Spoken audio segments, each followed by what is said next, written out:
He's the car racing tech entrepreneur turned self-proclaimed private aviation pioneer. I'm Dan Murphy at Dubai's JetX VIP terminal, where I'm about to board the aircraft behind me to meet VistaJet founder and chairman Thomas Flohr.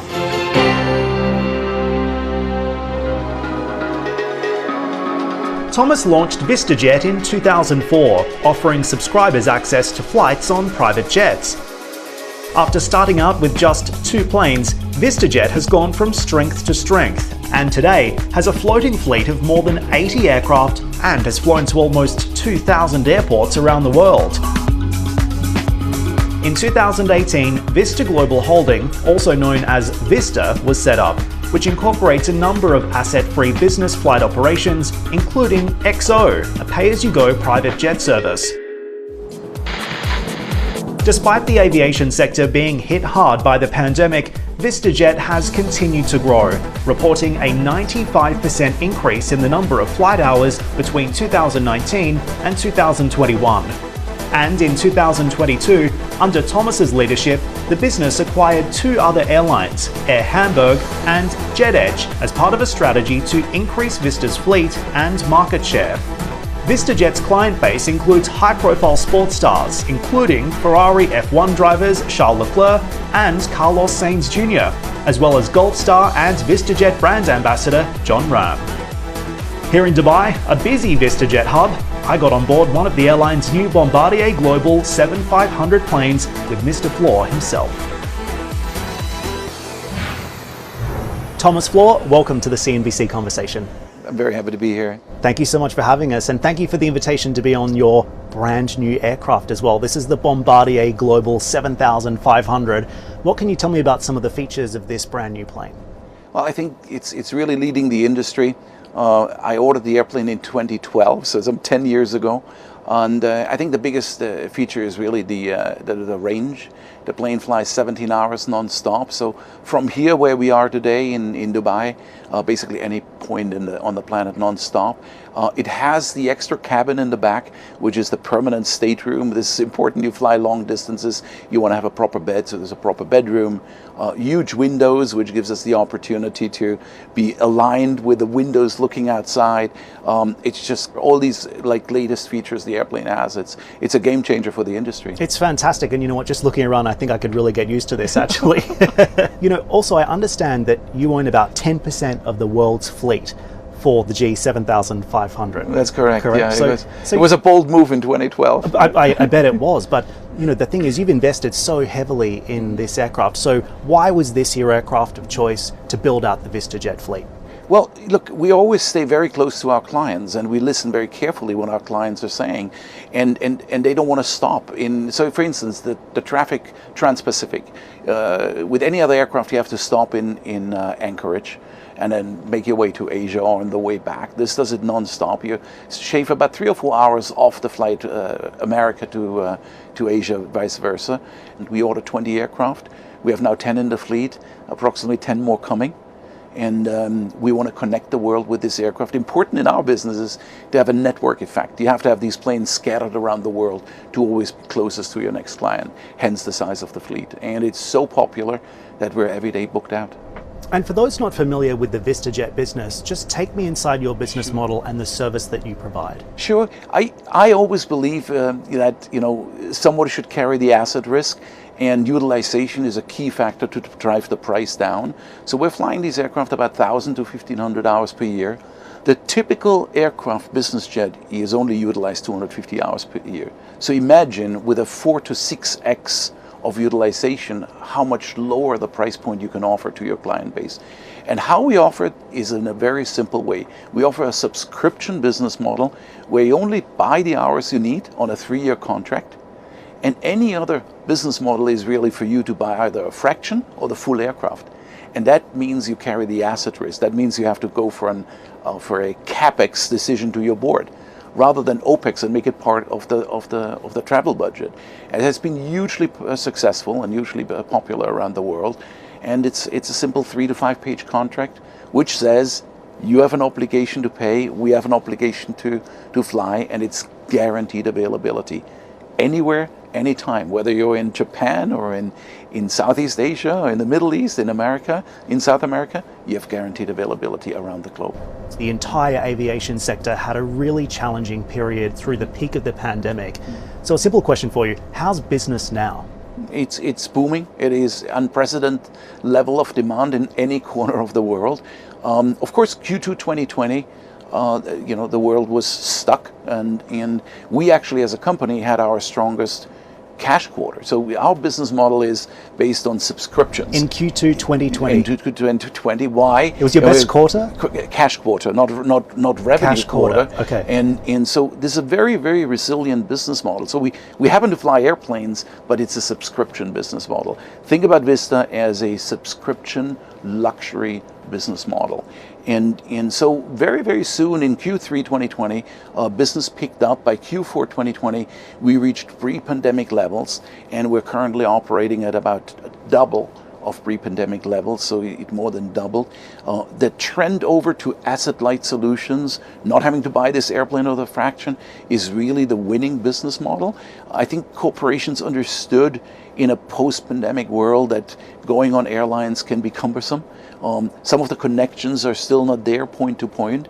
And once you have really experienced the efficiency of taking a business jet for your travel needs, it's very, very difficult to go back to commercial. And I guess people also felt that through the pandemic, perhaps flying private might have even felt safer. It was definitely safer. The touch points on basically the virus and any chance to get infected is a factor of about 30 times less. So we counted 22 touch points versus 700. That's massive. So those were bubbles we created from picking up the client with safe cars, safe airplane rides, and the same thing on the way back. And that has been extremely successful, and that's why one of the reasons why we've seen this level of demand, especially for our business model.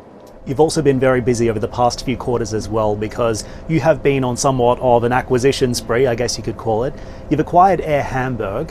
What are your hopes for that acquisition? And take me inside that deal. Air Hamburg is a fantastic brand. It's very reputable here in the Middle East and Europe. They have a great operation. And the expansion which this acquisition gives us, it adds 44 aircraft in a very important region. Middle East is super important for us. Really gave the right signals to us that we had to buy the company. And as you know, we bought another one in the US, and that really allows us to continue to sell. Think about it, one of the worst things for a company if you have to stop selling. And some market participants had to stop selling, or they had to take you on a wait list. Imagine I need to go to a chairman or CEO of a large company saying, yeah, I'd love to take you, but I have to put you on a wait list. That's not Vista. Right. We want to fly you right now and get you going and serve your needs. And both acquisitions, JetEdge and Air Hamburg, gave us the opportunity to continue on the path of the global offering that we have. And I think it's interesting, you also mentioned the Middle East as a key market now. Europe, of course, quite critical as well. But what are the markets where you're seeing demand really spike off the back of the pandemic? And what are the markets that are going to be most important for VistaJet into the future? I mean, this region has done a fantastic job, as we all know, especially the UAE. During the pandemic, I think it really increased the traffic in this region. At the end, within 7 hours of the UAE, you can reach 2/3, about 5.5 billion people. And so similar to what you see on the airlines, this is a super important hub. Growth in Europe and in the United States, equally strong. Asia still lagging a little bit due to some of the pandemic restrictions still in place. JetEdge also came onto your radar. That was a business that you acquired. Why does that fit into the overall VistaJet business, and what is the end goal there? Just by slightly amending the interior and painting the planes outside silver with a red stripe, we basically have a fleet of 45 airplanes identical to Vista. And what is interesting is that they also had the concept of a floating fleet. So no home base, floating fleet throughout America. We had reached the limitation in the United States in terms of capacity, and these 45 plus airplanes, plus the ones they manage, really give us a significant growth opportunity in the world's largest market, which is North America. Coming up, Thomas talks energy transition. I think we're many, many years, if not decades away from an electric airplane. The weight and the aerodynamics just don't work out.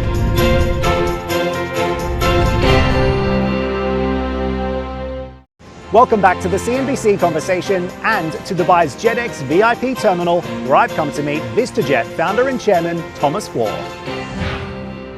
One of the other interesting things to come out of the pandemic is that people are so much more technology focused today. And I'm curious to just get a sense. Obviously, you can't replicate the experience, but to what extent is Zoom a challenge for your business and your operations now that people aren't necessarily having to go point to point to have these face-to-face conversations? Well, look, it changed our world, right? I think the way we see the industry is that some of that, middle management meetings that used to be a quick marketing meeting or a quick finance meeting, it's all done by Zoom. People travel less.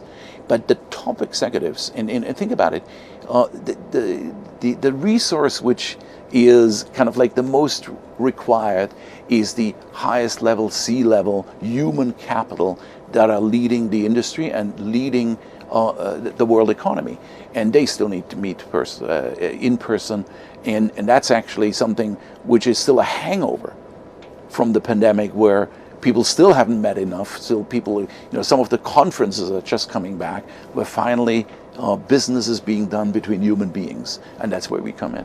When it comes to some of the other hangovers from the pandemic, we're also seeing labor shortages, for example. There's big supply chain challenges still playing out across the global economy. Is that impacting your business? Yeah, partially, absolutely. Some of the parts availability is not as it used to be. We just acquired 2 small aircraft to carry our parts around ourselves to get to an airplane if a part is needed. Sometimes you can't depend anymore on some of the providers of the world logistics. Those are some of the issues we're dealing with now. We have a global network, so it's kind of like better than if you're a single player with one airplane. Certainly, pilots in the U.S. has been a matter of attention. In the rest of the world, it's still very balanced, I have to say. Overall, we see inflationary pressures on pricing. Now, with us, we have in our subscription contract an inflation adjustment clause, and we also have a fuel adjustment clause. So we're not impacted as a company, but if you look at some of the overall trends, if you look at the cost of a flight versus the fuel surcharge, it's not a prohibitive thing. So it's not like somebody wouldn't fly because there's a fuel surcharge on it. And that's different than an airplane ticket where you might experience double the price. So demand levels are not impacted by any of the world happenings right now. I have to ask you about the war in Ukraine as well. Obviously, a tragic situation unfolding in Ukraine.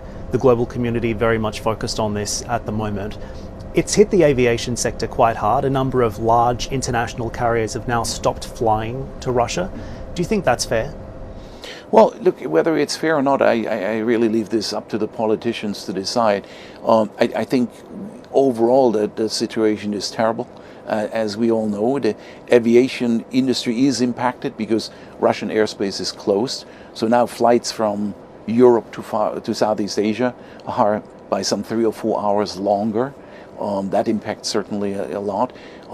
We had about a 4% revenue impact from Russian clients that we cannot fly anymore today. However, since the demand is so strong, this allocation of capacity was immediately, literally within days, picked up from the rest of the world. So we looked at March, we looked at April, and both months were all-time records in terms of flight hours and passengers. So we as a company were zero impacted by the situation. Obviously a humanitarian tragedy. Let's talk about climate change as well. VistaJet has made a commitment to reach carbon neutrality by 2025. Seems like quite a big goal, in fact. 2025 isn't very far away. Well, How are you going to achieve it? It's a huge goal. We announced it over a year ago. We're taking climate change extremely serious. We want to lead the industry again. We believe that's good. We have a conversion rate by now of 91% of our corporate clients make the financial contribution to be climate neutral by 2025.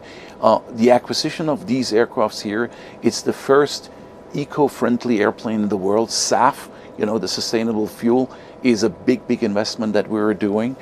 So from any aspect of how we can improve and contribute to climate neutral by 2025, we have attacked. There's a whole list of actions on our website for people who are more interested.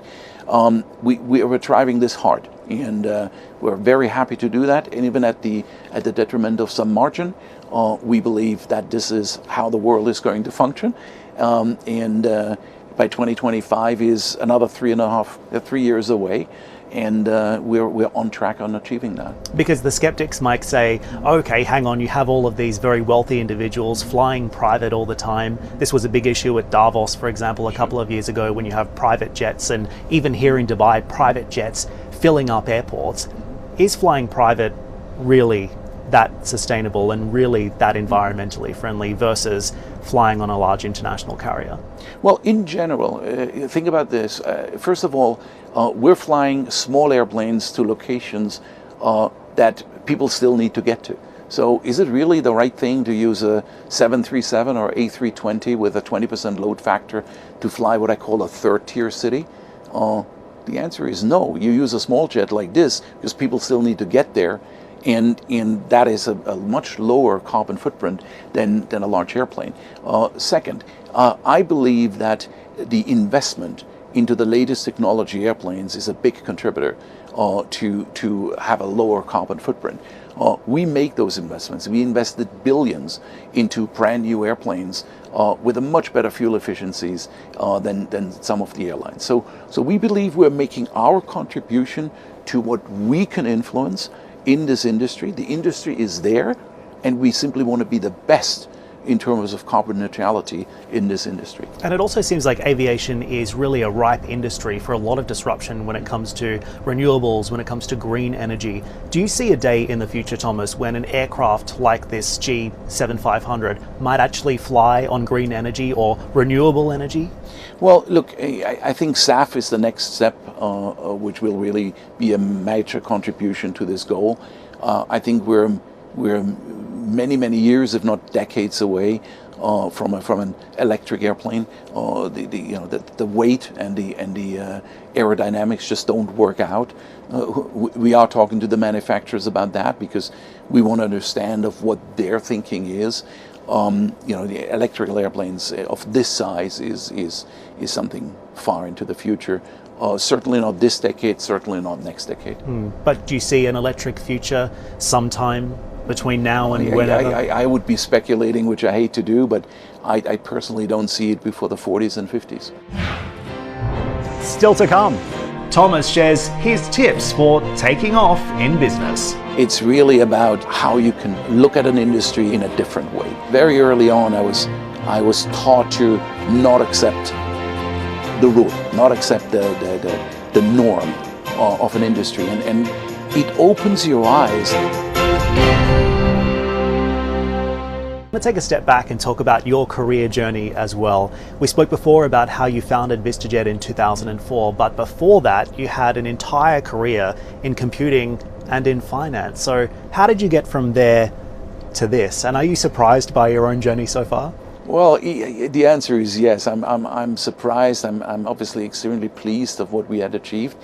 I think what I learned when I was in the computer finance, technology finance industry is, it was in the 90s, there was a company, and there is still a company called IBM.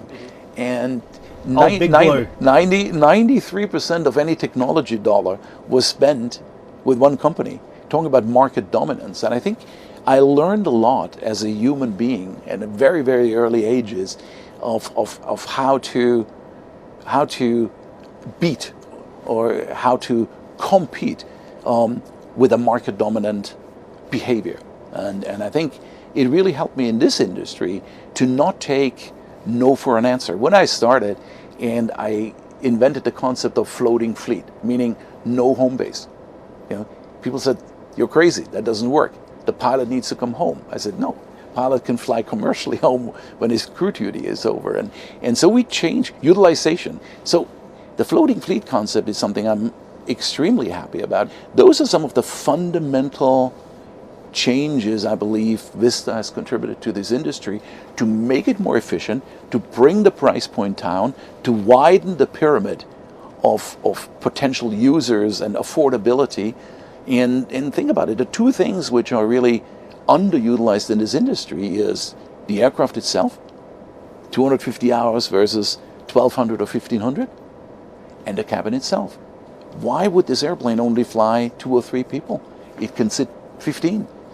And that brings me to technology, and I was fascinated by the Uber share principle, right? So why can you not apply it to this industry? So we ended up buying JetSmarter, the best industry technology, and we implemented it into Vista. And today, if you go on our app, you go on the XO app, you do ride sharing, seat sharing, brings down the price by 50, 60, 70%. So those are innovative factors, innovative contributions, how we want to continue to change the industry. I truly believe we're just at the beginning. The opportunities are there, and it was a sleepy old industry, and it needed a shakeup. And you have been credited yourself with disrupting this industry and basically creating a new model. A lot of young people might look at you, and even perhaps older people look at you as well. They see substantial wealth, they see substantial success. You've built a business from scratch.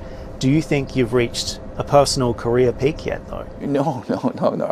I haven't changed. I'm still the same guy I was before.